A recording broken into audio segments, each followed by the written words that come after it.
Good morning. I'm Suzanne Titkemeyer of No Longer Quivering. I wrote that for Pathios for nearly 10 years. I have been involved in the anti-KJ community about 2 years, I would say. And I have to talk about this. This is one of those just weird things. Do all the YouTube things, hit like, subscribe, whatever. And these are just my opinions. Don't bully anybody. Don't even bully Steve. And I know I'm going to have almost nobody here because everybody is over at Aaron's because Aaron decided to do a live stream at the same time as mine. And I don't feel like pushing back. I'm just going to go ahead and do this. Last night, it was pretty crazy. I was watching Renelle. I didn't watch her live stream. I didn't catch her live. What I ended up doing was it's looking bright this morning. It's not even bright outside. Anyway, Renelle did a live stream, and basically everybody and their brother were there beating up on her for being friends with Steve. And it was pretty crazy. I just have to throw that one out there because I don't even know why anybody attacks Renelle ever. Renelle is actually probably one of the least problematic people in our entire community, who's actually pretty nice and kind for the most part, even though I have heard her throw some dirty words around that my poor husband does not agree with. Hey, Jean. And so I was pretty shocked to see. Hey, Grace Peter. I was shocked to see all the people in her live stream that were clearly there under sock puppety kind of names that were beating up on her for not immediately pillaring Steve. Okay, I'm just saying, hey, Star Lily, I'm going to say this. Whether you like Steve or not, it's kind of beside the point. Everybody is perfectly free to decide to praise or pillory him. Everybody is. And I'm not going to stand in the way of anybody disliking Steve. I am going to stand in the way of when there's obviously something going on behind the scenes with our dear Catherine, and we start seeing sock puppet accounts coming out left and right, throwing crap and saying things. That is always going to draw my attention. This week has been particularly crazy with that. I talked to Steve about it because there were people that were showing up that were throwing crap about Steve, saying that he sexually harassed women of color, saying that he'd been on a live stream with Aaron and Renelle and had been looking at the PRON, the prawn. And the justification for saying he was looking at the prawn, I looked at that and I listened and I didn't hear. I heard one suspicious voice that could have been a moan, maybe, if you're listening hard and going, okay, that's a moan.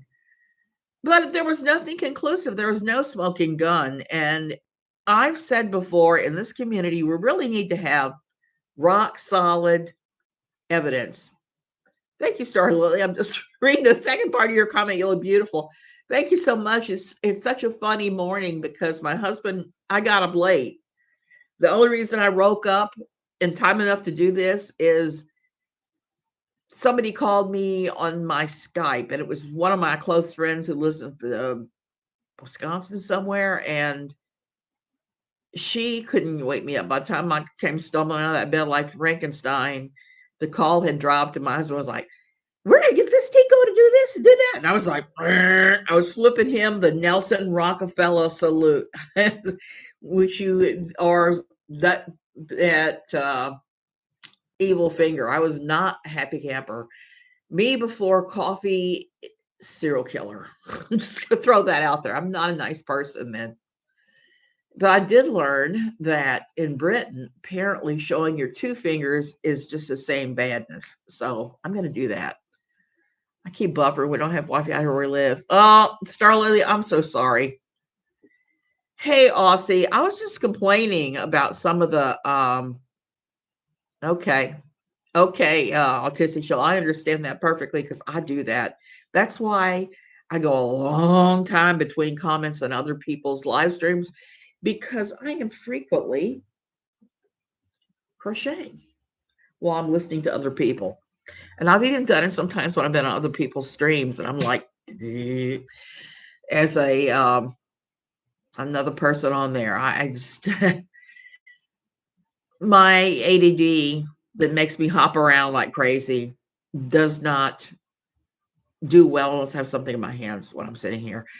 Okay, so back to the Steve thing. So they were trying to say last night that there'd been a live video from back in March with Renelle and Aaron, and that Steve was listening to Prawn, and that they captured all this moaning from the Prawn. I only caught one moan, and I'm not even sure it was a porn type moan. I didn't hear any bow chicka bow wow. I didn't hear trashy music. I didn't hear over the top acting moans. I didn't hear any of that. I did hear one thing that could have been a moan, but I'm not 100% certain it was.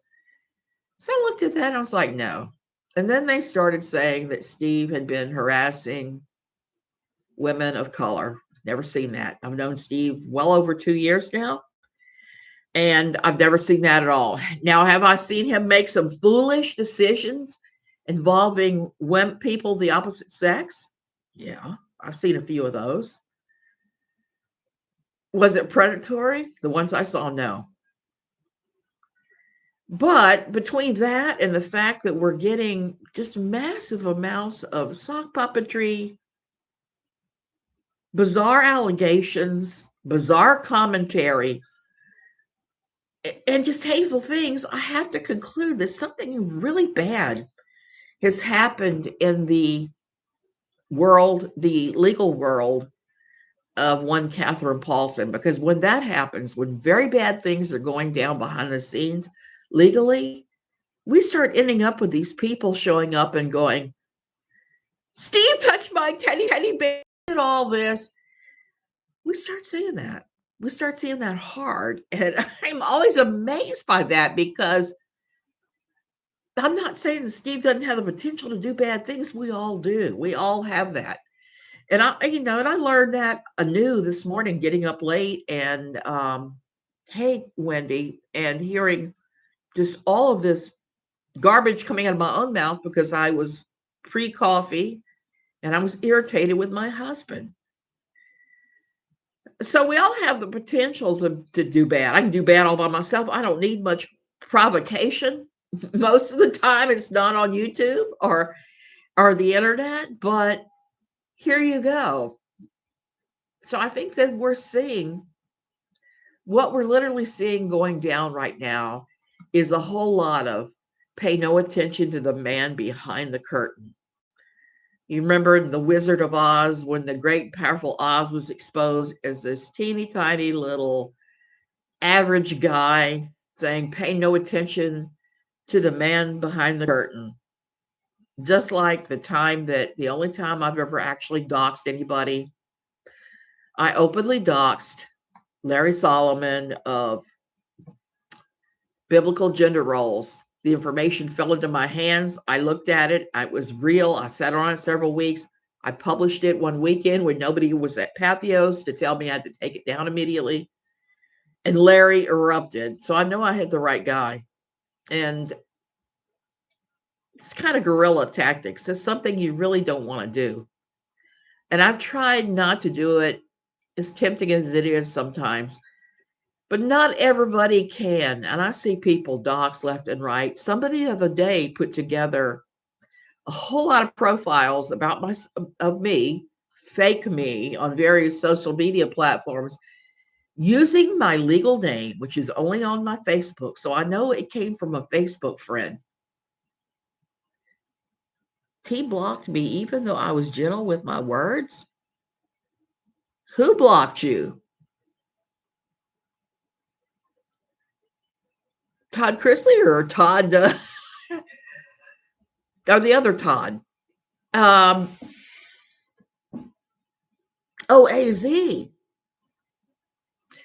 I don't know what the deal is with AZ. I'm just going to throw that out there. Or Julie Virgo. They both seem to have just lost their damn minds and flipped over to the other side. And I have to laugh because Az has gone hard for KJ. like I said, there is every afoot in the KJ community. There just is. And I think there is something big, major going on with her legal statuses because we've seen her do this again and again and again and again and again. And when people flip like that and they go from one side to the other, it's not good. It usually means there's something going on. And I don't even know what to say about the Shin's panty liner group, besides the fact that they are making all these fake profiles of me that are clearly not me. They're using my legal name, the name I sign on paperwork. Yeah, I saw that. But it's just crazy, and it just doesn't make any sense whatsoever. I turn around, and if I see they're using my legal name and they're using photographs I've taken, I'll just hit them with a copyright because those are photographs that are original to me, not them, because I took them. So it's better to go that way than it is to say, hey, yeah, there's somebody pretending to be me. I am sorry, but I don't know these people. It will have to go up to speed, but I'm hanging around anyway.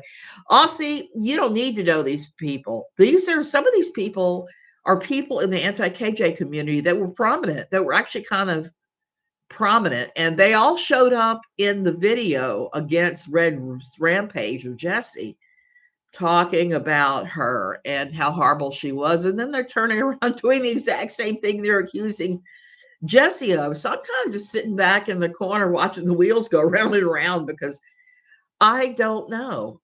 Aussie, here's the thing with Katie, with our dear Catherine. When things are going poorly for her in the legal realm, you will see this kind of thing happen. You will see people on every side of the KJ thing start losing their minds. You'll see trolls and sock puppets come out that you've never seen before. Last night in Sweet Renell's video chat, we saw there were a lot of people that no one had ever heard of that were making all kinds of weird sexual allegations against Steve. And Steve and Catherine have history of, as you well know. Catherine told me, and I have screen caps of it, so I'm not lying, it's up on my blog, that she changed her story with me 2 or 3 times, so I was suspicious of that. But she was telling me that she knew that Steve had SA'd her, that he had SH'd her, that he had done and said all these things, and they are crazy. Yeah, so Steve, she accused him of all these different things, and then she took out a TRO, a temporary restraining order, which she didn't have the evidence to back up to turn into a permanent RO. The best that she was able to do was to ask for Steve to not attack her or file or anything like that, and to get I'm so distractible. That is a beautiful, beautiful, beautiful Oriole sitting up there. To get a non-disclosure between the two of them, good for 1 year. So there was that with her. The problem with the Steve story and her is she told so many different tales of this. In her restraining order, she said, restraining order, TRAO, and then her regular, she said that Steve had been in a room with her and showed her his penis. Throw that name out there. And first of all, they were not ever in a room together. I used to tease Steve and say, Steve's magical Wang, because Steve was in California and she was in Minnesota. And I would say, well, Steve showed you his Wang in a room with you. That must have been one long Wang because Steve's so far away. And she didn't like hearing that much. So I think she's unhinged too. Unhinged. That's why I stopped watching there years ago. Aussie, that's a good idea because I think she is unhinged. And like I say, when you see unhinged behavior in the community, it could almost always be directly traced back to her and something going on legally. I'm suspecting something isn't going right in her Todd Chrisley 7M lawsuits, and she's taking it out. I think when she sees the witness lists on both, she's going to be very, very surprised. And we're going to see some more crazy acting out. She may have already seen some things about that. And yeah, you're right. These people are crazy. And I've been taking notes on this entire community since the beginning. We can choose to be kind, and I would rather mistakenly be kind or just say bless your heart and move on from the ones that are very problematic. I've said that before. I don't want to really praise or pillory Steve. Steve's been wonderful to me. I understand others have problems with Steve. And I'm never going to dictate who somebody can and cannot support. Okay. I'm just going to throw that out there with you. I'm also not going to throw rocks at people who may be having a bad day or a bad week or a bad month or whatever and say horrible things about them. I'm just going to say this.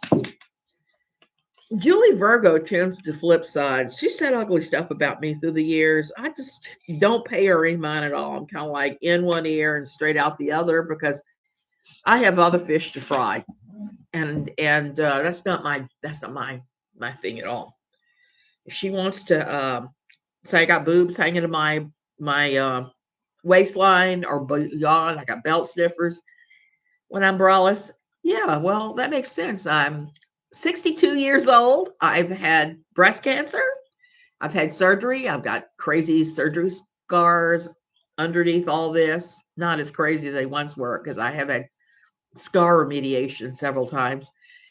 And I breastfed all three of my lovely children. So, of course, my boobs are going to hang to my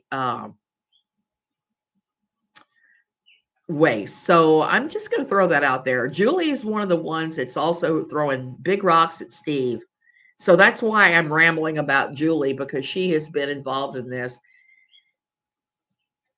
Why on earth does she care where your boobs hang? I don't know, T King. I guess she thinks that's some kind of insult to tell me that I got saggy boobs at 62. It'd be like saying, hey, you got a couple wrinkles on your forehead. Well, duh. I'm not going to get Botox. I have had one Botox experience. It is with my vocal cords, and it was not positive.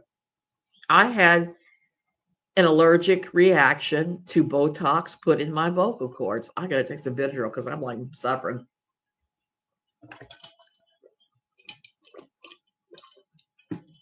I'm sorry. I usually don't dope in the middle of live streams, but I'm having some problems here. And where was I? ADD is real. Oh, I was talking about Julie and the boobs, and I said I would tell my Botox story. One of the things that happens with me with my mast cell and when I have really bad asthma is that my vocal cords shut. If the attack is bad enough that my vocal cord slams shut, cutting off all air.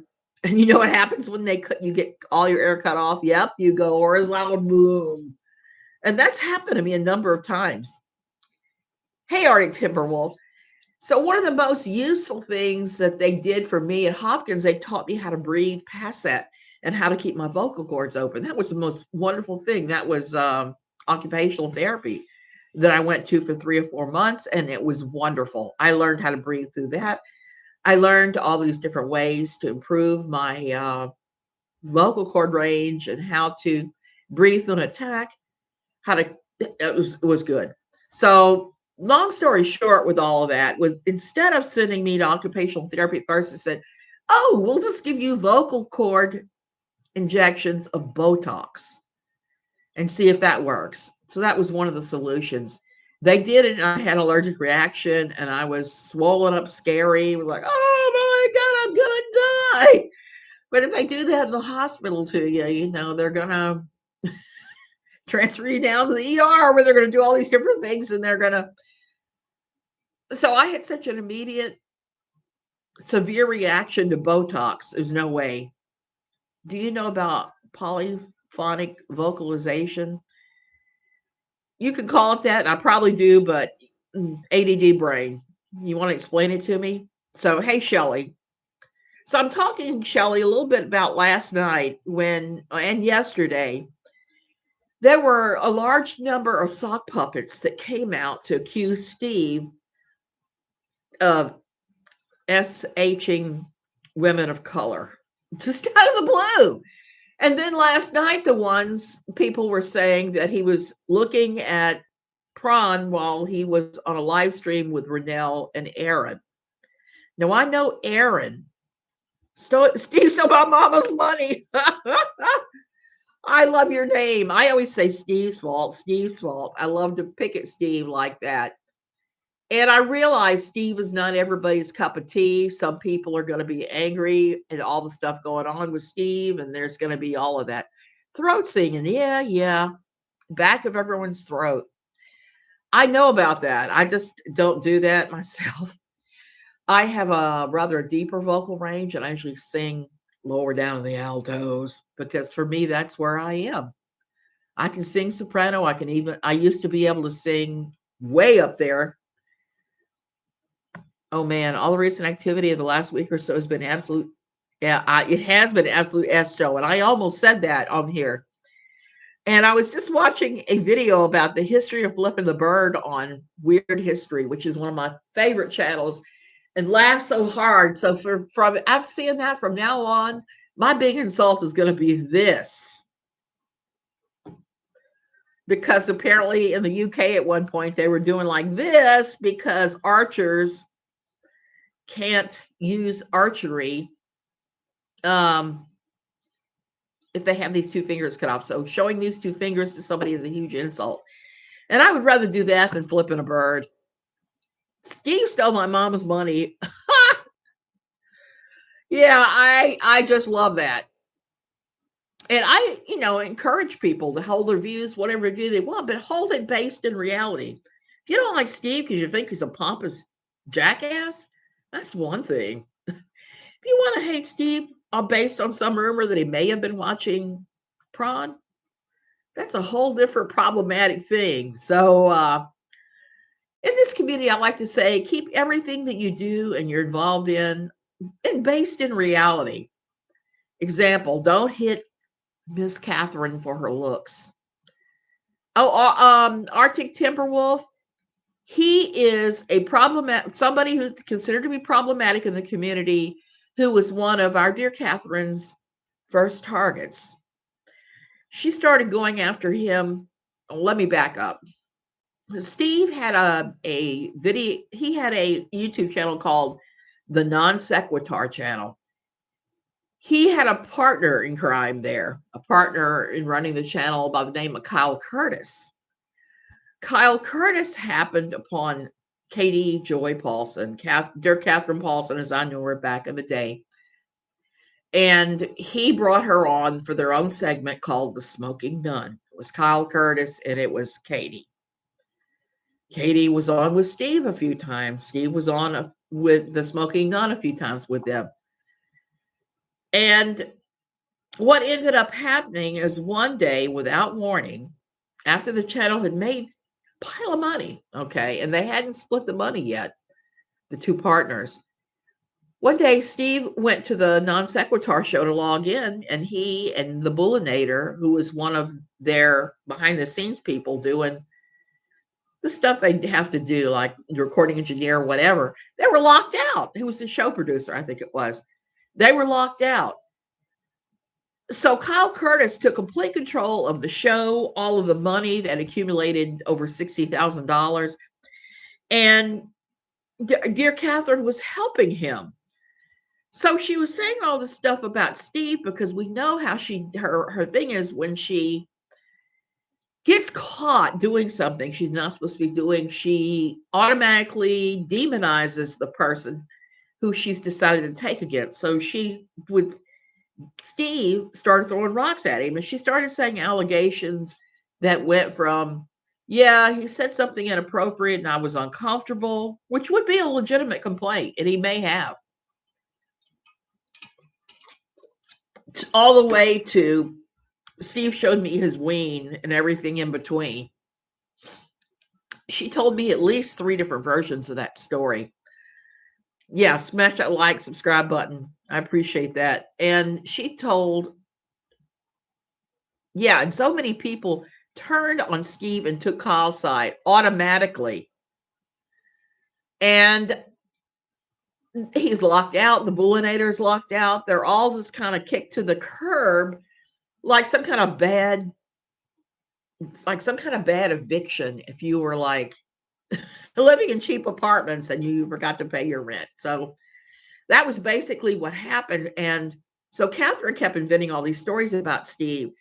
Steve touched me inappropriately. Steve did this. Steve did that. Steve showed me his wing. And the stories, she told me 4 different some versions of that story. So I started thinking, well, I don't know who the Steve dude is, but yeah. And they got mad at Steve for trying to say anything and for trying to get his channel back.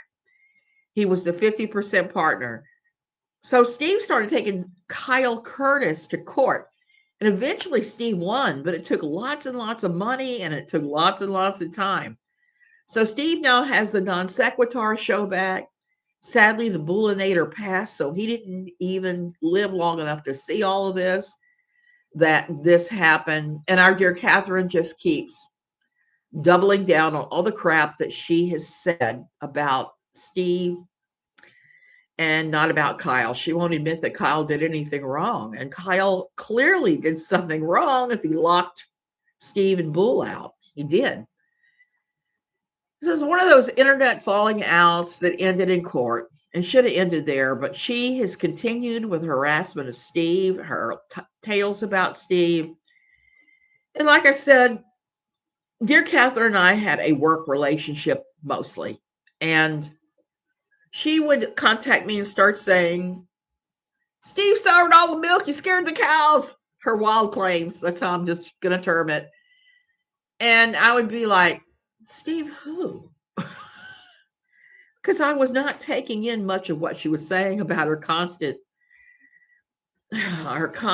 rambling monologues with illusions of petty grievances. It was just too much. It was overwhelming. I would have needed to keep notes to figure out at what point who was doing what. And I just had enough going on where it don't. She did apologize to Steve on video. Renell has a copy of that. And I think that's why they went so hard for Renell last night, the sock puppets, because Renell has published this and has made no secret that she has this KJ apologizing to Steve video. And that all came about because of the failed TRO.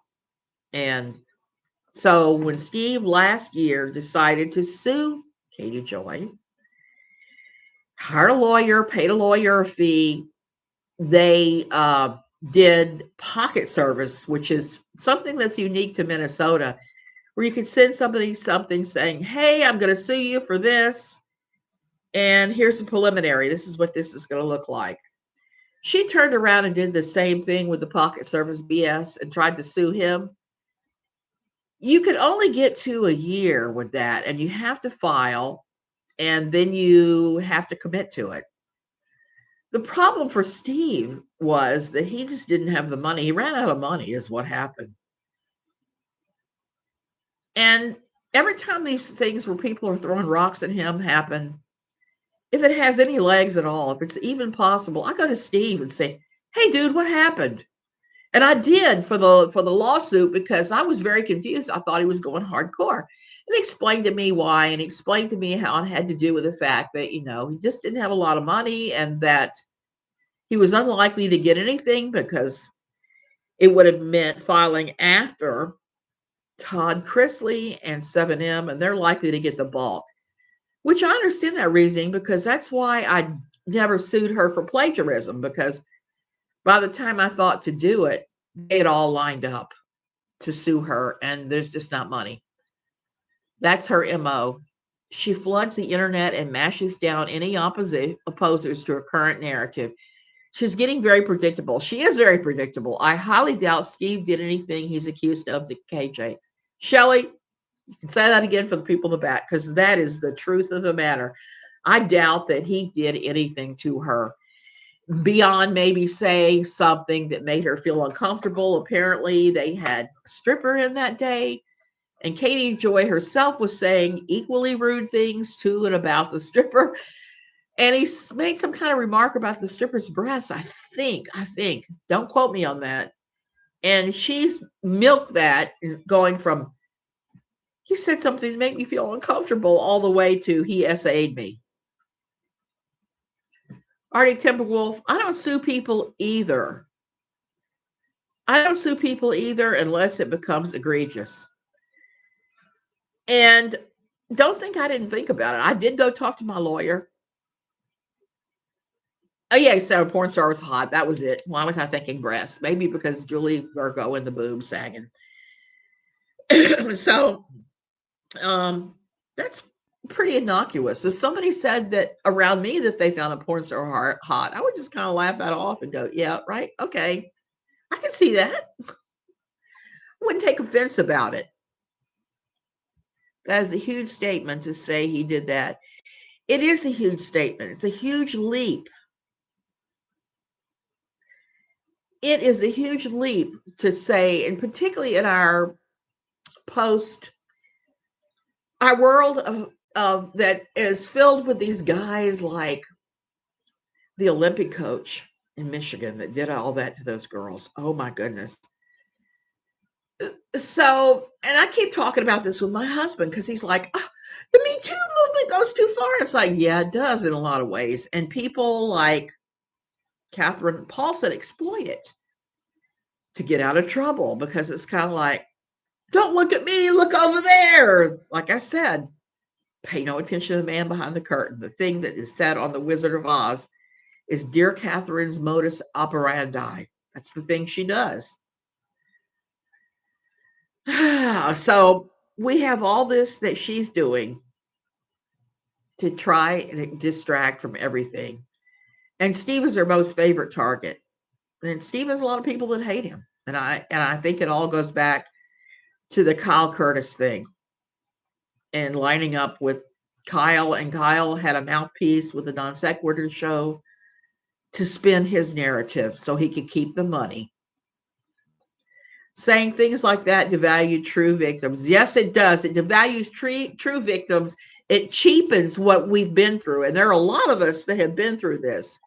I told my husband about the various times when I was a young woman where someone either tried to SH me or they actually did stupid stuff like the manufacturing jewelers that I worked for in New Orleans, big place. The guy who owned it came in the diamond room one day when I was on the phone with a customer and stuck his hand down my blouse. And that wasn't even the worst thing that ever happened on a job. But that was back in the 1970s where nobody sued for that stuff. And women went through this crap and there wasn't much recourse. That's where I was interested watching Mad Men, seeing what it was like in the early 60s. And seeing the just huge levels of SH women went through every day. And so when that stuff happens and she says stuff like that, she is devaluing the women who have marched through the feminist movement and have suffered this stuff and think that it is, they think that what they're saying is the same. It's not. Hey, Plays in the Rain, it devalues true victims. And as my husband, I keep telling my husband, it's like, yes, the pendulum has swung too far one way because now it's like believe every victim, regardless if there's evidence. KJ is so nasty. I'm sick of her and all the drama that T King, whenever I talk about her, I talk about things around her like Steve. I feel like I have to go take a shower afterwards and scrub myself with that hog bristle brush with a bottle of flux remover from when I used to do stained glass. I need to pour that stuff all over and just scrub and grab a piece of steel wool because it's gross. It's gross and it's horrible and it's petty and stupid. Some chicks think everything is sexual harassment. Usually those that are the chicks that think they are entitled. Well, that's the thing. It's unleashed this thing where it's just too far to the other side now. For years, there was all this going on. And then when the Larry Nassar thing came out and they started believing women, the pendulum swung too far to the other side. And I tell my husband, with all of these moves, these great social moves, what happens is here to there, the pendulum moves from the right too far to the left too far, and then it goes dead center and we settle in, and everything is a lot better when that happens. I'm not going to say there aren't lumps when that happens, because obviously they are. And it doesn't always solve the problem, because I'm old as the hills. I'm old as dirt, and I remember from my childhood the civil rights movement. I remember in 1967 when we got the first black kids in my school, which was, I didn't think it was a big deal for me, because I was raised with wonderful African Americans working for my father, unfortunately. I hate to say, I have to admit it, but I played with their kids. I just did not, I grew up thinking as a small child that there wasn't any different except the skin color. Speaking of Steve, I just got a text from Steve, the resource teacher I go to school, T-Bear. So I remember thinking that as a kid. And when the whole civil rights movement was really marching along, I was like, I don't get this. Why would anybody think that anybody is any different? And then you got my father, the Klan member, who was ranting about this while he was paying these wonderful, sweet people to clean the house that he thought. And we got a black girl in class named Carolyn. I remember her first name because I remember I loved her, in our Catholic school. And the nuns apparently had decided that we were going to have African American kids. And I thought that was an excellent idea, and I still do. But I thought when we got to the end of all the civil rights stuff that we had mostly swung away from racism. Then Barack Obama was elected, and the pendulum swung very far the other way again. We're still not there yet. So my point with that is just saying some of these big social moves take some navigation, and the pendulum swings both ways. I hope that's not the case with women being believed in SA. I hope it's not wildly swinging. I hope we get to the baseline soon, because women should be believed, but there should be evidence to back up what they're saying. You didn't get a notification, Felony Melody. I love that name. Oh my goodness. I should have kept my felony name. Exactly. It was here too with Indigenous Australians. I didn't see what all the fuss was. And Mad Men reminds us of civil rights issues too. That show was very important in American history. Oh, gotta go mod. Are you gonna go mod for Erin? Because I know she was getting ready to go live there for a while. And well, Arctic Timberwolf, I am not surprised, because the evangelical, really hardcore Christian movement did not have many African Americans. That they just didn't. Vody Bochum is one of the few ones I know even now to this day. And for me, that was always a problem, because, like I said, I'd been raised in such a way that I had come to the own conclusion as a kid that there was no big deal, that we were all human, we all bled red. The nuns promoted that idea of God loves everybody and loves everyone. And I just could not swallow that idea that my father had at all.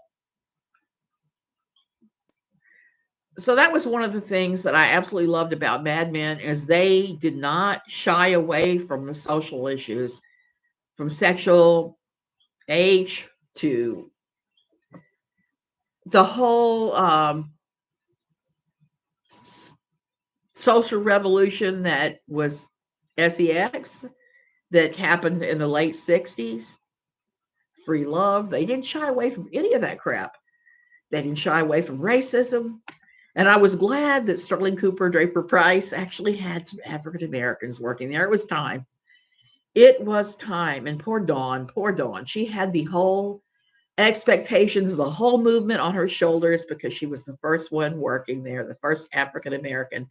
And that is a hard place to be in. That's another reason why I'm not a fan of these people that want to throw rocks and exploit, because they dishonor those people that were the first to have to step forward and say, hey, yeah, no, I don't think God loves everyone because though he said he hates Esau, God loves some people. Arctic Timberwolf, I don't pay much attention to the Old Testament. I really look more at the words of Jesus. I think if you're going to be a person of faith, the words of Jesus make a whole lot more sense than anything in the Old Testament. If you look at the Old Testament from a historical document view and look at who wrote it, when it was written, all of those, you have to factor all of that in when you're using the Old Testament. And most Christians will not do it. I got to find that show and start it again. It was so good. Shelly, I got to do the same. I'm hoping it's on Netflix because I just signed up again for Netflix here. And it would be nice to have something to watch again that is beloved, that shows the great shift in our society. And the 1960s were violent and turbulent because there were such huge shifts in our society. And there are people who want to take us backwards from that. It might also be on Amazon. Oh, now I have Amazon Prime here, so that might be too. Oh, yeah, he didn't love the Pharisees, and I don't blame him. And the thing is, I think that the modern church has been taken over by modern Pharisees who are all about things that have nothing to do with the kingdom of God and that they have lost the love of Jesus. I see that when I see how they treat the unwed mother, when they treat the poor. There was so many scriptures about taking care of the poor, taking care of your animals. There's even a scripture or two about that, treating everybody like they're your beloved brother. And these people just pee all over that. Jesus said they were the children of Satan. I remember that too. And that always makes me laugh. And that movie, The Butler, I love that movie. I got to go back and watch that.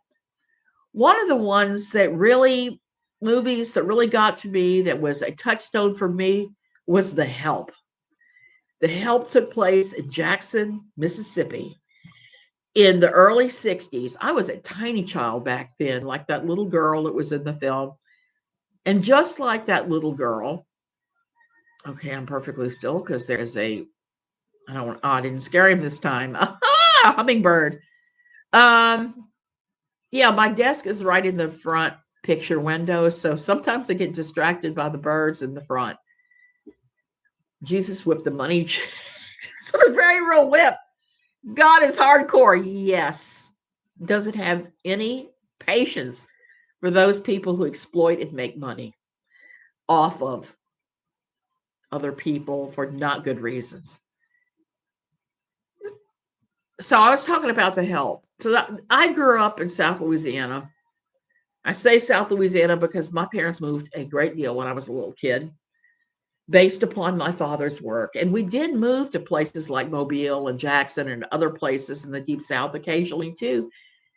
But mostly it was like the New Orleans area, the Baton Rouge area, that sort of thing. And I ended up in the Baton Rouge area as a teenager.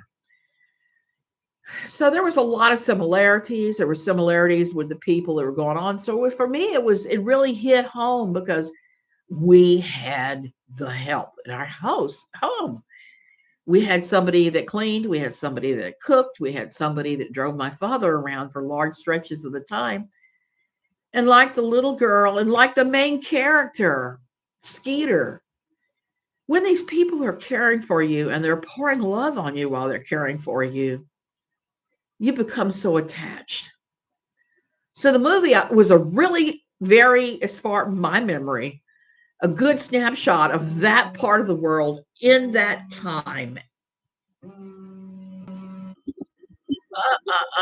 no, no, no. You guys are gonna have to hang on a second because my Skype is doing crazy things and somebody's trying to call me who is a friend of mine, but I don't want to talk to her this morning. And I don't know how to reject. It's not allowing me to reject. Of course, I suck because I'm old. And here I am ranting about something that took place in the early 1960s.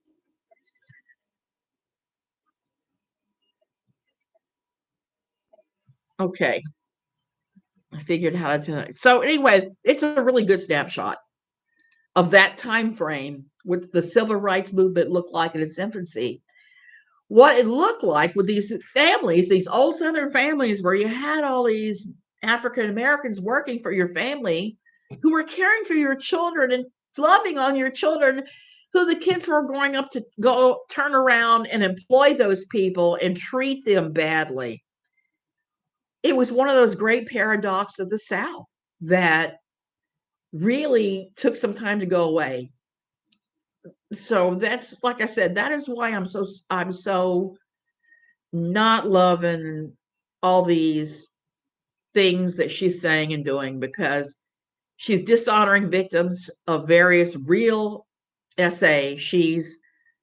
I'm talking about Catherine now. She doesn't know her history.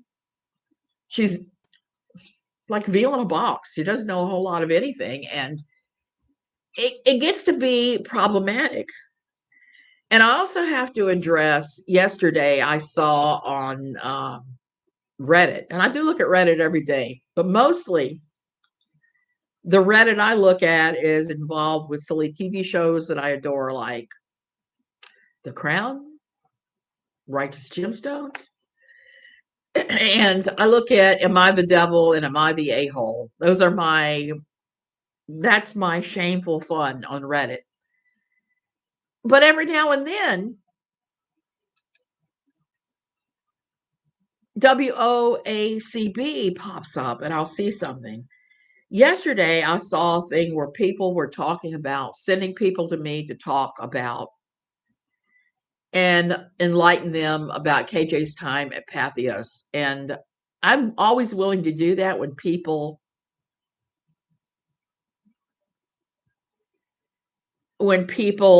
approach me, and I tell the same consistent story. I just want to throw that out there.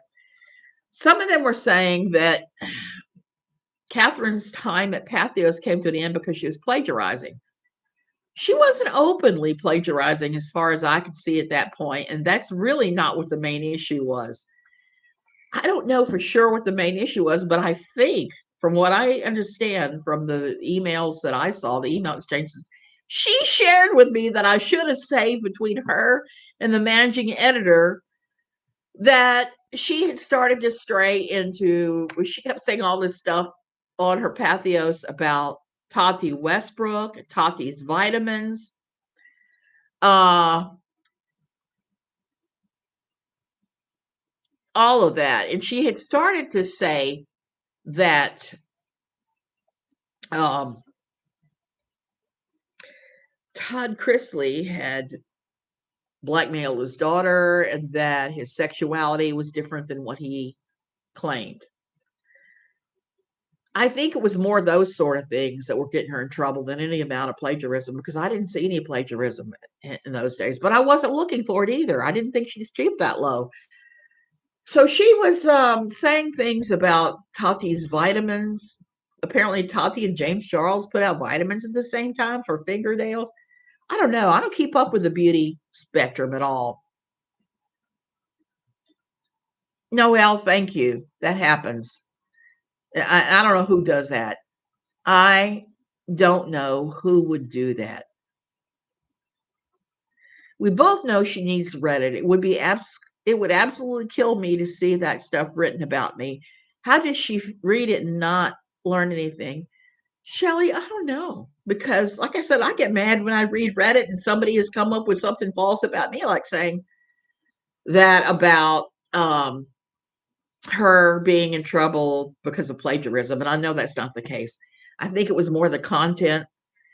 They hired her to write about the struggles of raising a chronically ill child while having no religion, because we were on the non-religious spectrum there.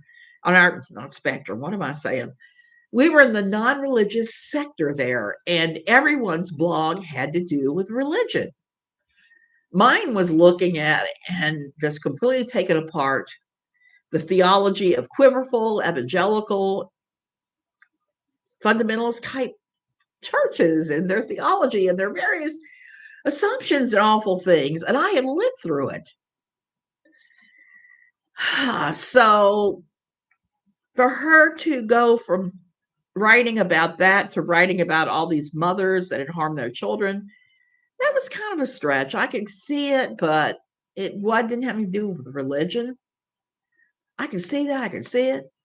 But she started veering to like jelly juice, and she used all the clips on YouTube of Dr. Phil interviewing Jillian Epperly, and she used that to write her articles.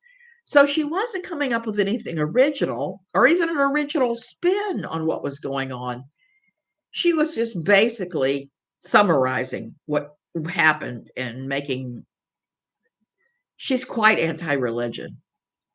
And as best I can remember from what she told me, she was a member of an evangelical non denominational church for maybe 2 years, not very long. And they did the usual thing to her. They love bombed her. They loaded her with tasks, which one of the tasks was Sunday school, nursery. Those are the kind of tasks they load you with when you first come. And the reason that a lot of these non-denoms do that is to keep you linked in, to make you feel important, like part of the greater, bigger things. So if they can take up your time and they can love bomb you, a certain number of people will stay. So that's all they were doing. KJ told me, and she's posted this before, I'm not making this off the top of my head or out of my ass, that they had joined thinking that they would get respite care for the son, that they would get financial benefits, that there'd be benefits, and there were not, that nobody was willing to help them.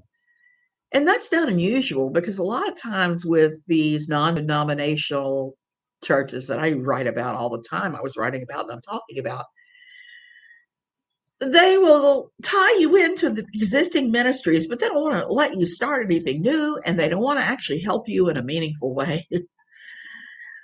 When I joined, I had a similar situation. My daughter was 4. She had problems maintaining blood platelets. She had ITP.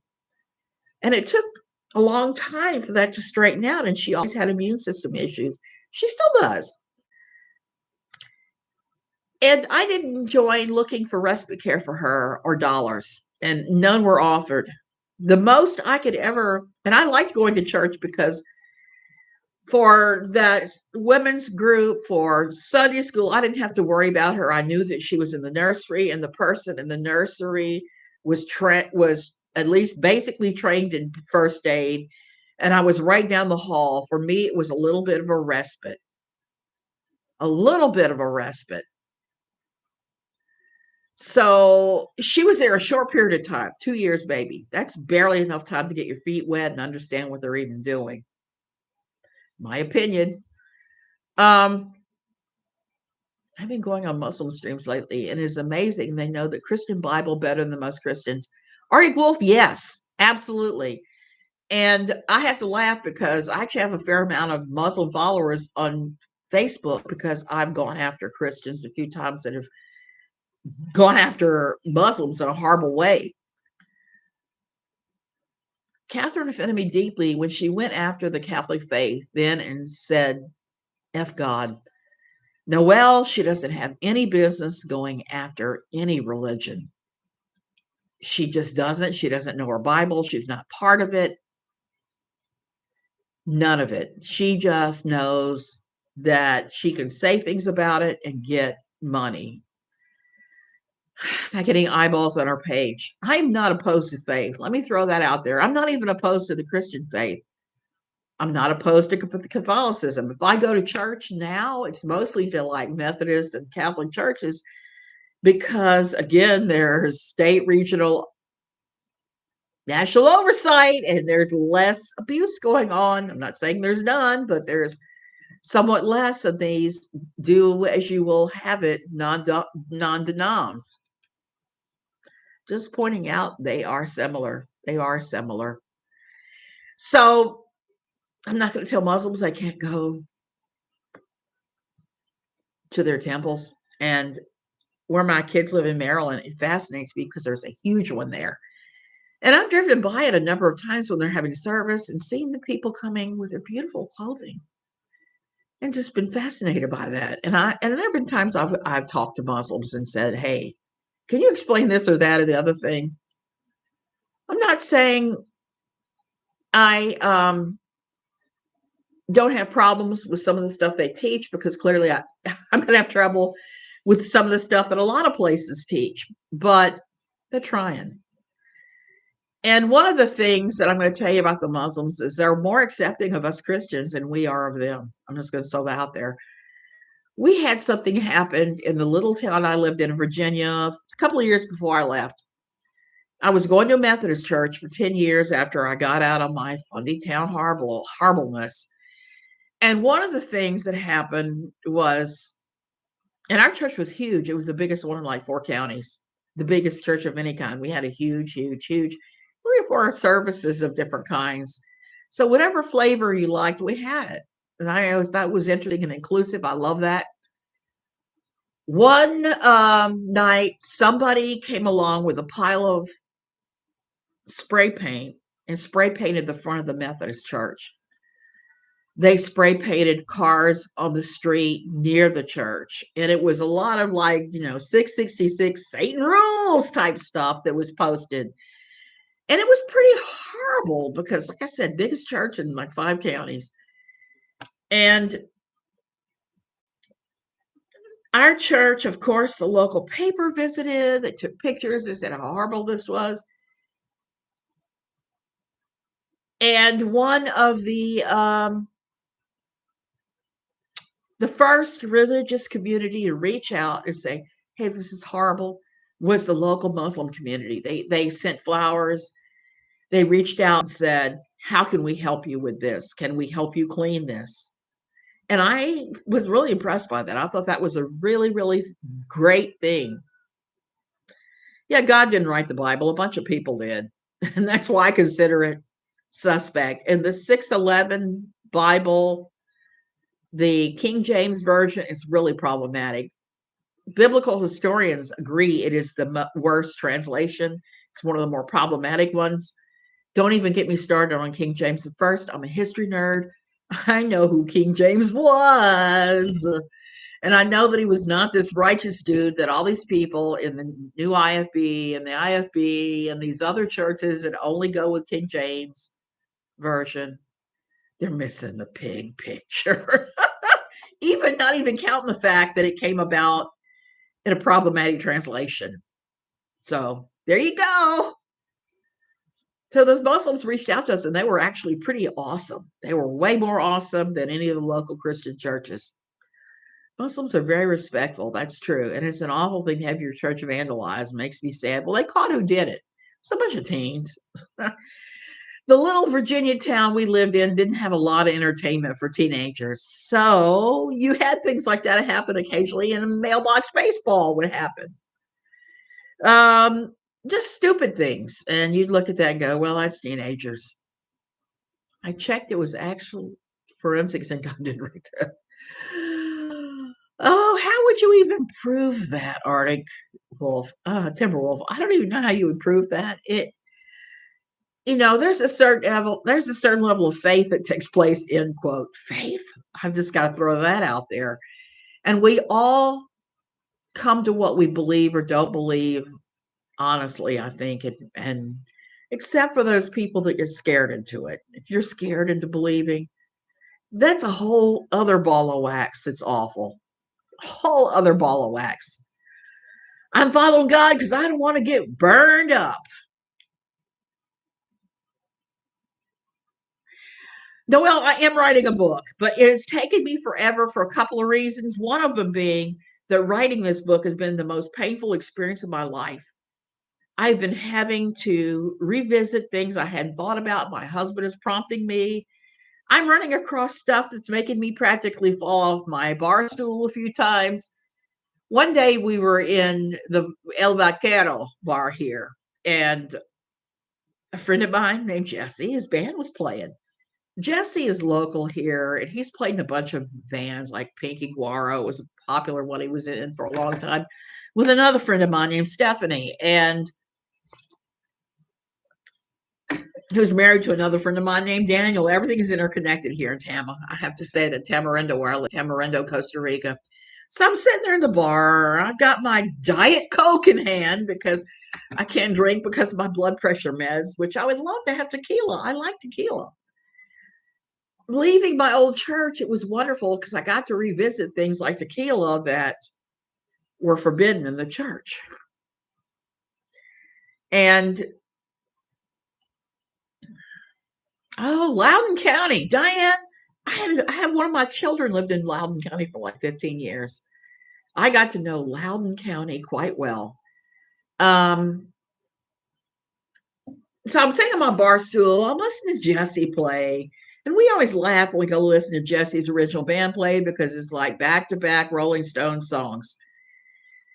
And it's a lot of us old timers sitting there listening to Jesse plunk out um, Brown Sugar or whatever.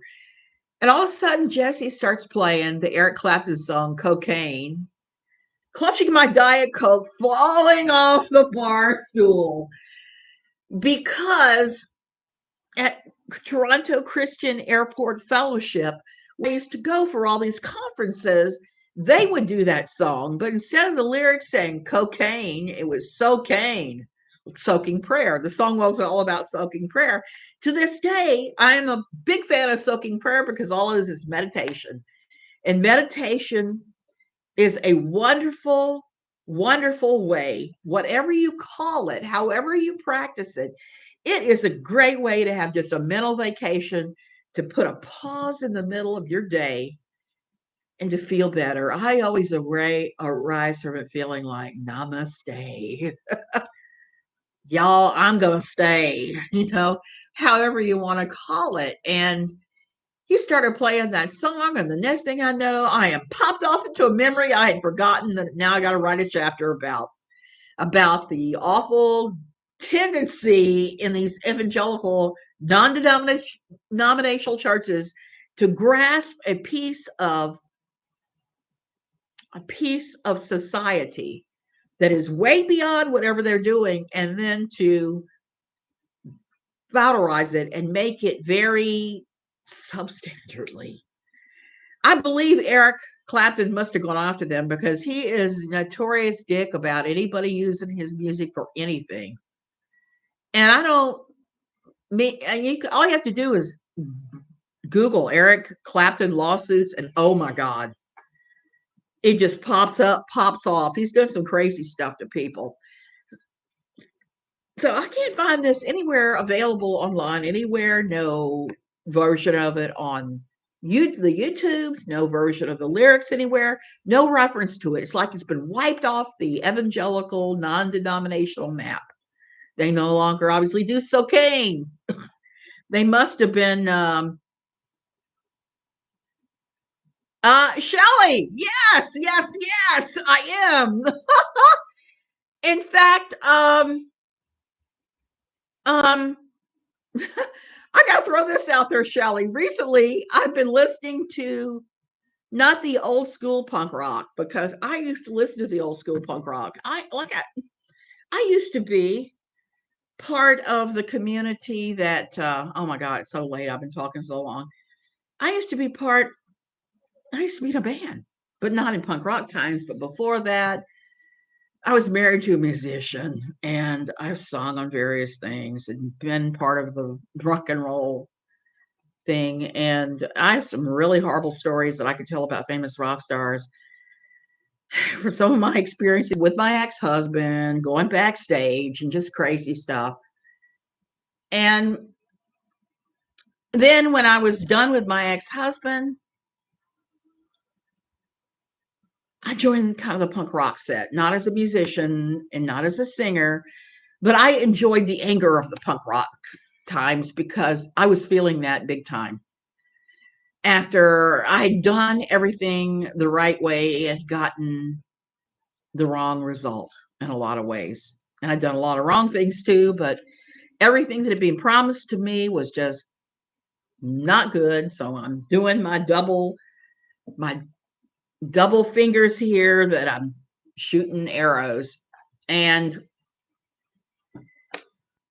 the punk rock scene, oh my gosh, I missed it so much. And I got to tell my kids about it because my son was very punk rock. Talk about going to see the Clash, going to see the Dead Boys, going to see the Ramones. Oh my word. The only concert I went to was Glenn Danzig from the Misfits. Misfits, yes, I've listened to them too. But the other day I was listening to The Offspring, I think it was, and just zooming through their songs, and then I saw something about them being new punk rock, and I was like, they are? And then I started looking at all these bands that were part of this punk rock movement around the 2000s. And it was all stuff my daughter was listening to. So I have my son listening to the old punk rock, my daughter listening to the new punk rock. And there we go. Oh, I saw the Sex Pistols, Kara. I saw them. They came to Baton Rouge, Louisiana. That was one of their few stops in the States during that short tour. They came to the Kingfish, this giant bar concert venue we had near LSU. And my ex and I saw the Sex Pistols. And it was the most bizarre. London at 11 years old. Okay. It was one of the most bizarre things I've ever seen. I liked their music. My ex did not. We're sitting in the back watching some cowboy getting them going, I'm going to kick your ass. And Johnny Rotten spitting on him. So there's all of that. Your dad took you. Kara, that is amazing. That is amazing. I love that. I loved Bad Brains. My son loved Bad Brains. He used to listen to them all the time too. And so for me at the old church, because I had lived a full life before I ever even got there, I kind of viewed going into this evangelical, non-denominational thing a little differently. And my take was a little different because I had had enough worldly experience that I didn't buy everything automatically. I didn't say anything. To my everlasting shame, there were things that happened that I did not say anything about. The stoned kid they did the exorcism on, that was one of my big things. I should have said something. The boy that cried masturbate, who got up at one of our big conferences we used to hold and started talking about God healed him from masturbating 10 times a day. And I'm looking at this 14-year-old boy and I'm thinking, kid, you are completely normal. And I didn't say that. Kira, I feel sorry for poor Sinead. You and I think she's got mental illness running the train. I feel bad for her. She had such sexual abuse as a kid that you're not going to walk away from that without some problems. You're just not. And one of the things that I'm realizing as I'm older, more and more people have had that happen to them. More and more people. And we all have our own little quirks as a result of it. And I feel really bad for Sinead. She was such a beautiful girl. When she sang Nothing Compares to You. She lost a child recently. I'm sorry to hear that too. Sorry to hear that. That's terrible. That is never a good thing. So how did I start talking about Steve and end up talking about punk rock? See, I have adult ADD, and I never really understood some things about myself until I went to work at a clinic, a large medical clinic. And the head doctor used to say about me, he's like, you have the worst adult ADD I've ever seen. And said, but it's good because it lets you focus on what you're doing on the computer and with the records and managing the staff and all that other crap. It just helps you in that, but it makes you kind of pinball around on other things.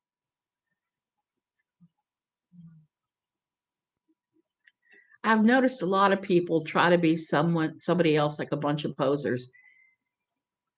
There's a lot of folks like that out there, Timberwolf. And the thing is, all right, Timberwolf.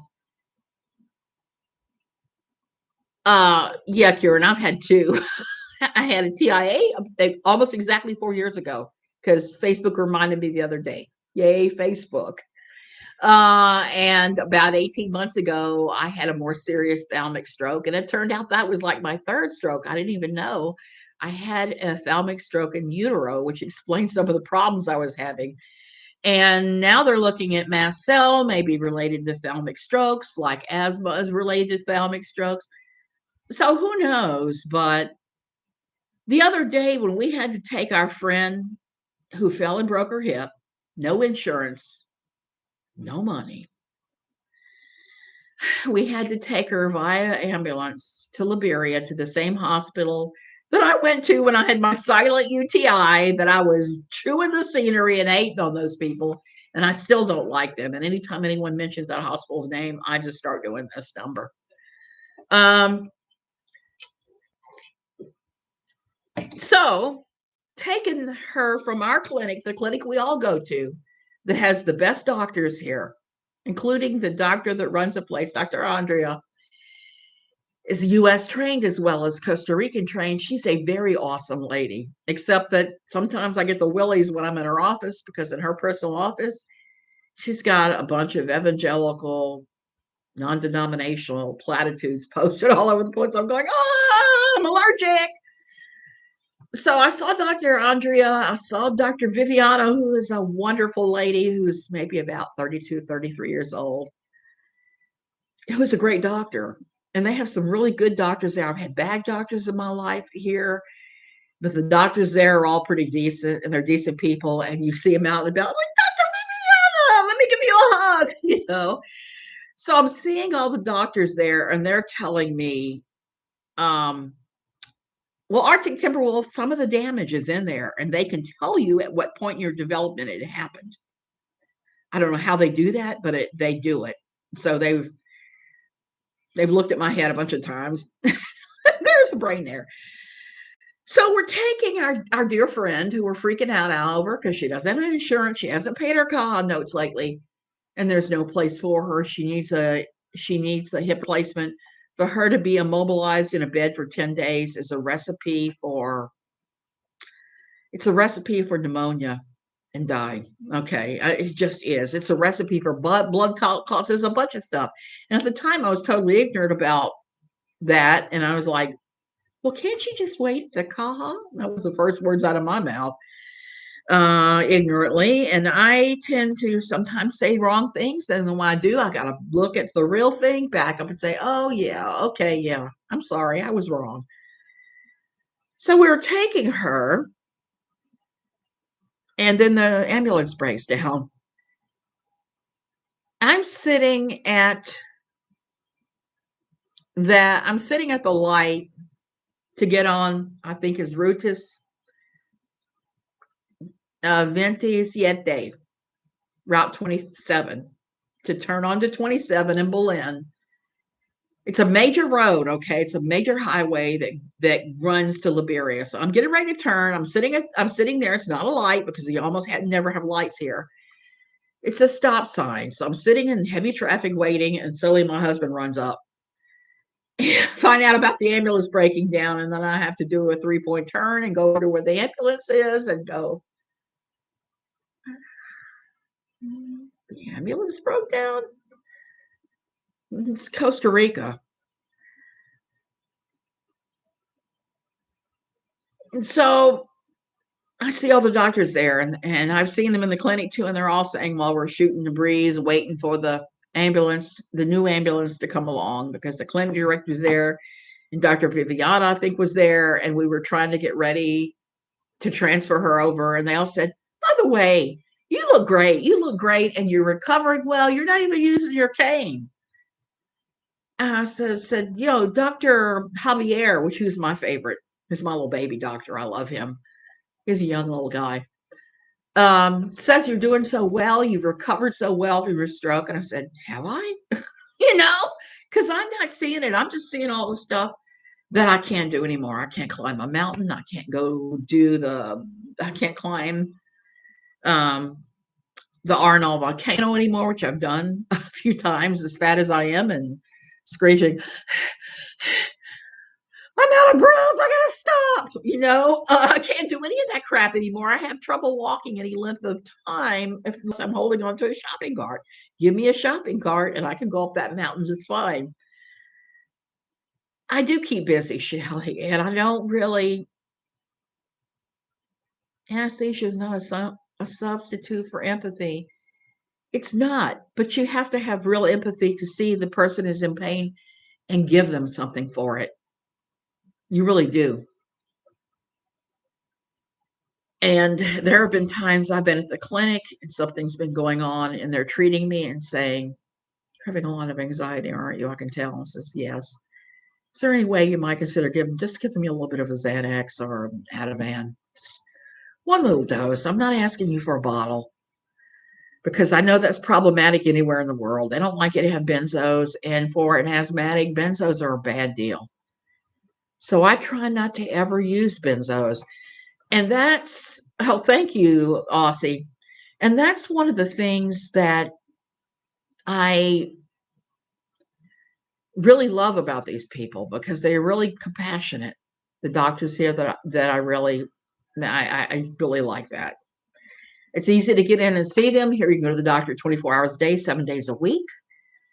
My entire hospital bill is easily less than what my copay would be in the States, and then I can turn around and submit it to insurance and get most of it paid back. It's a win-win for me dollar-wise here. I can do much better on everything except gasoline and electricity. Those are the biggies here. And we just do a lot better here. It's a lot better atmosphere for us. The air is clean.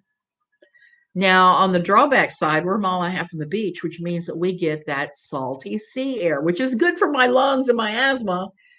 It's not good for appliances and furniture and things. It tends to tear the crap out of everything. I contact papered my fridge because it got rusty on the front and I just couldn't look at it anymore. And I'm going to have to do the same thing on the top of my washer and dryer, I think. The doctors didn't give me painkillers and they knew I was in so much pain when I found one. Arctic Timberwolf. Lungs are problematic for painkillers, for benzos, all of that. And I am so sorry to hear that. That is not right. They have to balance lung function with pain relief. And I know that. And there are times that I've dealt with painful things by not getting the treatment. I've had fingernails removed with no anesthesia. And let me tell you, you want to feel a world of pain? That's it. Nails. God, I can't believe I'm having a long live stream and I normally never do this. So the doctors here, I think the medicine here is pretty decent. And it's way cheaper. Like I said, we had to pay a deposit for our friend to have her hip replacement. We paid the $5,000. The church picked up the rest. I don't know if we're going to get reimbursed or not. My husband, hey, Brary, and I decided up front, we talked about it and said, if we don't get a penny of this back, if we have to pay the entire hospital bill and we don't get a penny of this back, we're fine with it. We had to get to that place. And I got to tell you guys, I was not at that place when it first happened. I was like, double birds mentally, because I was like, we're paying for the damn world because we've been exploited here a number of times by users who are connected to the church. I'm just going to tell you that right now. She is doing so much better. They released her from the hospital. I did not even realize that, but they can do these hip replacements and just release you in 2 days. And they've already done that. They've released her. She is home. She has adequate nursing staff. She has people taking care of her. They've lined up all the care. I'm happy. I don't care if I don't get that $5,000 back or not. My friend gave me some codeine after he saw how much pain I was in. Arctic Timberwolf, it's good to be pain-free. It most definitely is. And like I said, with the asthma, I've had all kinds of crazy stuff happen. And I've had crazy procedures done where they've run tests, and I haven't always gotten adequate pain relief either, but that's in the US. It's not here. They've been good about it here. I know I saved her life by agreeing to this. And even when you do the right thing, sometimes they're going to grumble about it a little bit. And that's okay too. It's okay to be in that space. I think my husband today is going to have a little talk with his buddy because his buddy keeps trying to spend our money. And his buddy stressed me out when he said, "You got to get here with that $5,000 in cash right now, right now, right now." And I started saying, "Stop pressuring me." And I started yelling at him on the phone, "Stop pressuring me." And him being a male, evangelical, non-denominational, former pastor, I was ringing his chimes and he kept trying to shout over me. And I Since I used to sing opera and various other things, I could shout over him. And he learned how loud I can be the hard way. Um, I'm not worried about finances. This is the first step of my life I have not worried about finances at all. We scripted and saved for years. We put our kids through college. We paid for their college educations. We were very fortunate in some of the investments we made. We were very fortunate in the fact that our house went from the 92,000 we paid for it to close to $500,000. We've had some very fortunate things happen. Oh yeah, we vocalists can project. Oh my God. So he tried to shout over me because he is a man in an evangelical non-denominational world who thinks that he has special rights and privileges over me. Dude, no. Double birds. And he's been one of the loudest voices and the most usury people we've dealt with. I was writing the other day, he has said, oh, well, I got to go back to that hospital and talk to my doctor about my carpal tunnel, and you're going to take me. Well, I think I'm going to enact what I call the grass, ass, or gas rule. I don't want ass from him. Never, never, never. I could use some grass because I could make some of the goodies, the edibles I need to keep my lungs going well, because I do use a little bit of medical marijuana. It does help. I found that out when I was being treated at Hopkins. I got medical marijuana. It's the best thing ever for asthma. It just makes your lungs inflate. So anyway, that's another rant. But I'm going to enact that gas, grass, ass rule because we've been hauling his ass up and down that road, and he has never once paid us for anything. He's never offered to pay gas. At least my pal Christy down the street offers to pay for gas. Okay. She offers. And I'm like, no, no, no, don't worry about it. Because she's helped me out. She's helped me out. Now, the help out, her and my ratio are very different because I have access to a lot of stuff she doesn't. And that's just how it is. Her husband left her. It was a tragic situation. He was my husband's best friend. He left without telling it. We didn't know anything about it till I ran into her in Walmart and she was crying and telling me that he left her. Going forward, anytime he's around, I will open carry my taser or start picking my nails with my penknife if he gets started. No more. What happened, Arctic Wolf, Timberwolf? Not everybody deals well with it. I have to cut the brownie into 16 pieces.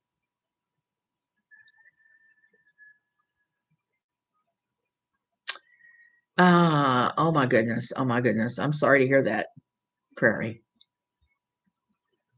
Oh my goodness. Yeah, I would have a knife sitting out too if I. So this guy is the same one that told my husband back when our wonderful ancient Honda CRV finally spit the dummy and died. The transmission went out on it, and we knew it was coming because the transmission kept slipping. We kept getting it worked on. It was just not working right. So we made the decision to sell it for about 2,000, which is what we got for it, where we were in R&all, and to fly back or take the bus back or whatever and start looking for a car. This guy inserted himself and said, no, no, no, no, no, no, no, no, no, no. You buy these parts, I'll fix it for you, blah, blah, blah. This car's still got plenty of life on it. It's like, it's 19 years old. I've got 300,000 miles on it. Original engine. So he really bullied my husband into agreeing with him. And I'm sitting there listening to this with a horrified look on my face because I can hear him shouting so loud on the cell phone. I can hear the words that are said. And he's suffering from confirmation bias, which is common, which also goes back to Katie Joy. Confirmation bias is when your ideas in your head, you're going to hang on to them to the death, even in the face of overwhelming, scientific, incontrovertible evidence. It's a thing in Fundy Town. It's a thing in evangelical circles. It's a special thing in non-denominational, make it up as you go. This, it's an evil thing, and they don't understand it. So my husband started making arrangements to have the car towed, okay? To have the car towed. Can you believe that nonsense? And I'm talking to him and saying, are you really sure this is what you want to do? You know, this guy's a pastor. He's not a mechanic. He is not a mechanic. I must have said that 50 times that day. So he started making arrangements. I started making arrangements for us to try to fly back, and turned out that didn't work out because low season, the flights to Tamarindo are once a day. The same thing with the buses. It would have been a 12-hour journey. 7 days too. Yes. Weed helped get me out of alcohol, and I always used it after surgery also. It's a sacred medicine. I agree. It helps so many people. Psilocybin, I swear it helps many people. I know people that have taken it for depression that have done well with it. You don't have a cardiac notch on your left lung.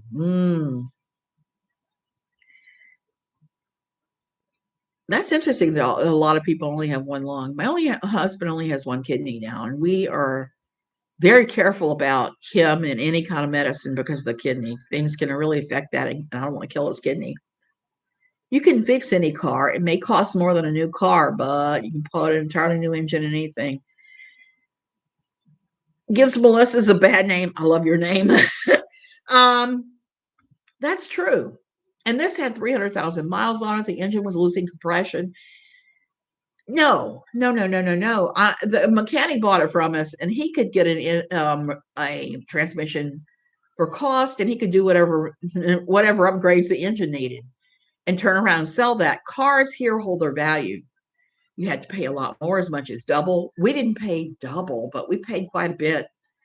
We bought a Nissan crossover, a little crossover called the Kicks, because I told my husband, I want a small car. It has to be an automatic, because with the cane and the non-sensation of the left leg, driving a standard turned into a hassle. So we bought this little thing, and I love it. Love it. So it was the right move for us. And buying a used car here, there are no used car protections at all. None. Unlike the States where they have lemon laws in most places, there's all sorts of things. Make sure he avoids ibuprofen. Yes. And that's another reason why I don't take a lot of pain meds, because of the lungs and the bleeding disorder. And my bleeding disorder is languid and intermittent. So it's not all the time. I can be fine for 7 or 8 months, and then our body's weird. Aren't they weird? Arctic Timberwolf, I would love to know why your family only has one lung, many of them. That is interesting. I just read it's not whether it can be fixed, but whether it's worth to fix. That's exactly right. And we decided it wasn't worth to fix. Well, then as we're trying to make these arrangements and leave, and when we get home, my husband calls his buddy back, as I'm going to call him his pastor buddy, who's not a pastor here. Let's just throw that out there, so you don't have to look up the name of the church and say, oh, you're talking shit about the pastor. The pastor of the church here is a wonderful guy, except he doesn't understand my allergy to little fuzzy dogs. And so this guy, we got back. My husband said, okay, yeah, so I've arranged to have so-and-so to tow it on this date, and we're going to the States in a few weeks, and we'll bring the parts back, and then you can fix it. Pastor buddy said, oh, no. I never said I would fix it. I said, yes, you did. I heard you say it. He heard you say it. You said you would fix it. He also said that he would buy it from us for $3,000 if we decided we didn't want to keep it after the fix. I heard him say all this nonsense, and he sat there and told us that he did not say those things, and I know he did. And then he told my husband, I don't want to talk about this car situation anymore. And he hung up on him. Hung up on him. And he avoided my husband like the plague for a month, maybe.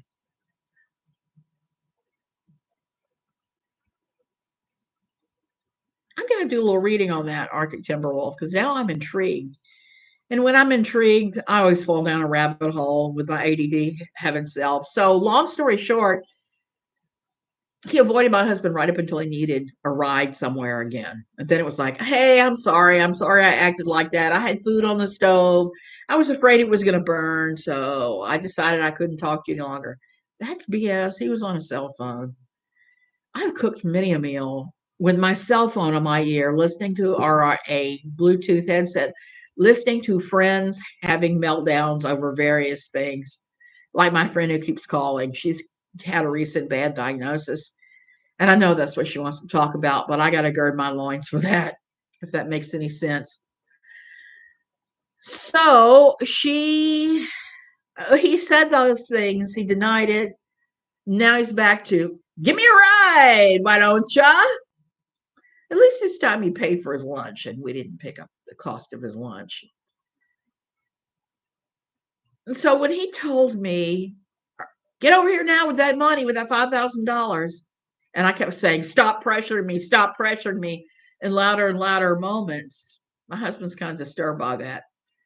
Not because I was yelling, stop pressuring me, but because he was insisting we get right over there with the money.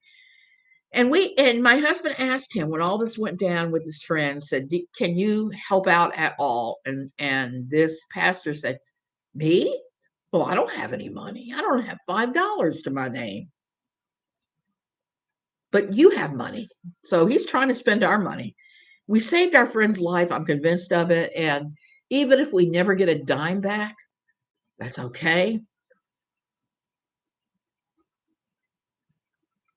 But the other stuff is not okay. And that's, to me, is personally frustrating. Because when I have money, I tend to give to people. And I don't have a lot of personal wealth myself. Well, I have joint wealth, and I don't spend our joint wealth unless we've had a very long conversation and there's a lot of stuff going on. And we talk about it like this. We both agreed. We had to agree to do this before we did it. I have a small amount of money that is just mine that I use for different things. I buy yarn with it. I sometimes give it away when people that I know are not full of BS ask me for money. I had a girlfriend. I got to explain why I'm very tight about who I give to. My girlfriend who didn't have the money to go see her grandfather when he died. I paid towards her flights. And that was okay. That's a good thing. And I didn't expect that money back. It was a gift. I told her it was a gift.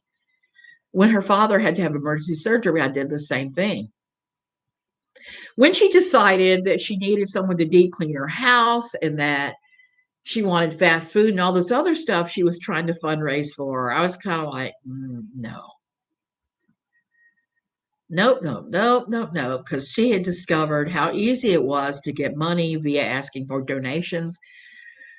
So she started asking for donations for crazy routine things that most of us take care of ourselves. And I was just like, no, I cut off then. I cut her off. I don't pay for any of that. Because it started to feel exploitive. When I was running No Longer Quivering on Pathios and writing for it, I did fundraisers for a lot of people. I did a fundraiser for Vicki Garris. I raised almost $23,000. And it was work. It was like pulling teeth. So every time you were doing a fundraiser for somebody, there was work involved. Lots of work, okay? And the recipients, some of them weren't grateful. And one of them made the mistake of telling me, well, I don't know how I'm going to pay the income taxes on this. And I'm like, I just raised almost $20,000 for you because you're going to lose your house. And you have no gratitude towards me whatsoever. And you got 7 GoFundMe's being for our various things. Oh, no. So I cut off any fundraising for NLQ, No Longer Quivering. And I felt so financially exploited that I separate, no longer quivering from its founder as a result. I don't mind giving if there's real need. But when you turn grifting into a way of life, I will turn my back on you in a heartbeat, which circles back around to all of this crap. Because not Prairie, what am I saying? I'm sorry, Prairie. But all this Latisha Bias, we all know dear Catherine spearheaded, forcing her to return the donations. People are screeching about Steve and donations for legal fees, not understanding that even having a lawyer draw up the pocket service notices and research the case and start putting it together, all that costs money, huge amounts of money. And I think I wouldn't doubt that it was pointed out to Steve how much it was going to cost, and he knew that he was going to have to go in the hole to do that. These people are just beyond ridiculous. Give to who you feel like you're going to give with, and do it with a good attitude. And if that takes you a few minutes to get there, that's okay too. It took me about 24 hours to get there. I was just shutting my mouth at first, and I was kind of cranky about it. But now I'm not. I see it was very, very necessary. And some people do take and take and take. And those are the ones you have to be careful of. So I try to be careful of those people, and I try to give where I can. But the minute the money leaves, just consider it gone and consider you're blessing the person. If they pay you back, that's awesome. If they don't, just consider it a donation. And Unirock and his dono girls are making me just laugh. He is just stirring the pot like he has the biggest and only spoon, and he's throwing hot sauce on the situation. Prairie, yeah, I actually may have some ideas about that. Yeah, I will if I can figure out how to do it. If I can figure out how to unblock Nikki, I will do it. Um, I guess I'm gonna have to figure out how to get into my thing and do that. She's in chat now. Um, if I can figure out how to do it, the problem with me is I'm old as hell and I don't always do these things well. Okay, let me see if I've got. Well, it's not there. Okay. Yeah, I'm gonna have to figure that out because I didn't even block her from chat. I blocked her a long time ago from commenting on the comments. Once you hit my block list, no coming off. Christopher, I will occasionally right click on the username in YouTube and click on block. Yeah, but it's not even showing me her username. So what I'm gonna have to do is probably go out. Been a pain in the rear end. Okay, real quick, let's see if it will let me.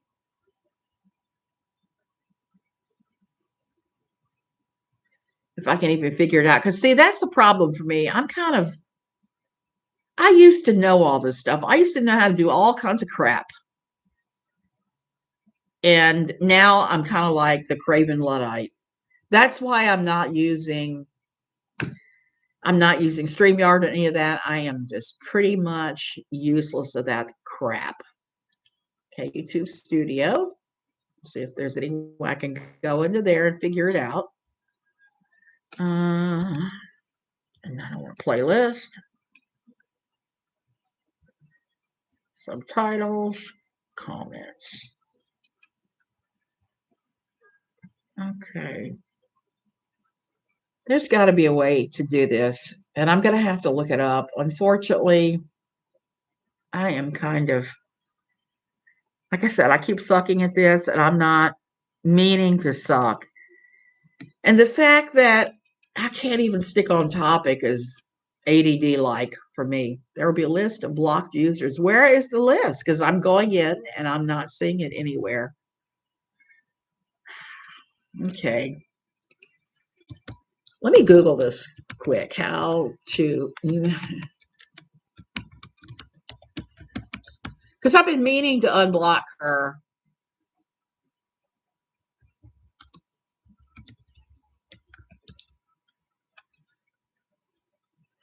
For a long time.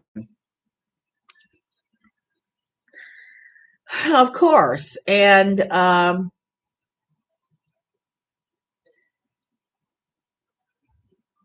it's all in go to my account, google.com block list. Okay. And that involves me looking at my Google account and doing all that. This is going to have to, I'm going to have to do it. So I see now what I can have to do. And what I'll do is I'll just go in there and unblock her. I have to do this on a regular basis because sometimes I will block somebody for a little while because they're doing stuff I don't like. And I just don't want to be stressed out. I don't want to be stressed out by them. And that's the same thing on Twitter. Just because I block someone on Twitter may not even mean that I don't like them or I don't approve of what they're doing. It just means that they're stressing me out in that moment. And I'm old. I'm old and I've had a couple of strokes and I just don't want to. The good news about the strokes started for me when UVA Sleep Lab decided to take my pressure to 10 points lower than it had been because of a bad sleep study. And I've had bad sleep studies before occasionally where somebody said, hey, yeah, your pressure needs to come down by 8, 9, 10 points, whatever. And I'm like, are you sure? I said, well, let's do a second sleep study to verify it. Every time they've done the second sleep study, they've seen I'm right. Well, UVA refuses. They're like, no, no, no, no, no, no, no. Top right in Google search. Yeah, but they're going to ask me for a password, and I have to get out my password book for that, which means I got to find it because I have like two-step authentication on everything I do because of dear Catherine and her no goodness. Let's just call it that way. So they had my pressure on the wrong setting. I was convinced of it. I kept fighting with them about it. And all the strokes had taken place since they changed my pressure setting. I started waking up about a month ago, 6 weeks, a couple months ago, with symptoms that I was going to have another stroke. There are symptoms if you're having, let me pull up and see if I can do that.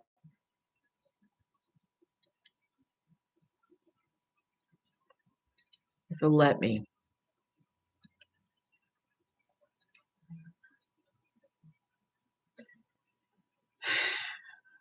There are frustrating things about using this. It's not super intuitive to me. I don't know why, but it isn't. And I'm still having problems. So basically, what I did was I flipped the double birds at UVA.